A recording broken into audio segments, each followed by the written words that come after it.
I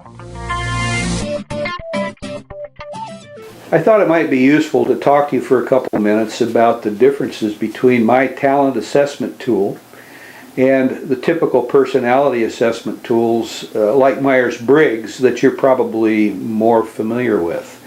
And those are good tools, by the way. I've taken a number of them. I've even been certified to use a number of them. They're very good for what they do.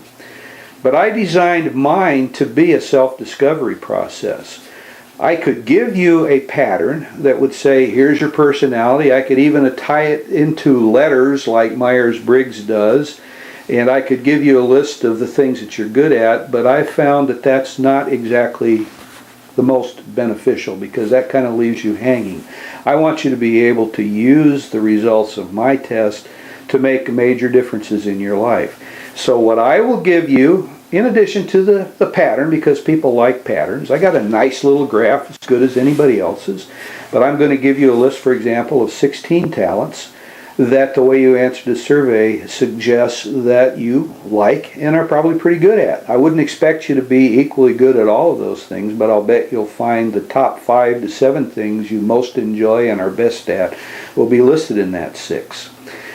And the thing is that if you base your activities of life, whether they be professional or just volunteer, around using those talents, you're going to be happier, you're going to be more productive, you're going to be able to be more engaged. I'm also, and this is what you won't get from Myers-Briggs, I'm also going to give you a list of 16 talents that potentially you don't have, or that at least you don't enjoy using. And we're going to isolate the 5 or 7 things that you probably ought to stay away from.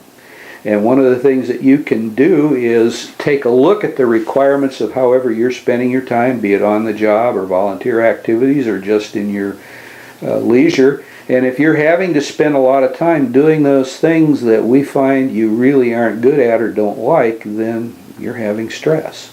And that's the difference. And then we'll go from there and take those differences that we've defined, and we'll help you develop action plans to capitalize on your talents and plan for accommodating your weaknesses. You'll find further information on this topic on my website, empoweryourpossibilities.com. And I urge you, if you're interested in finding out how to be more productive and have more fun doing it, then please go to that website, look up the information, and contact me. We'll empower your possibilities together.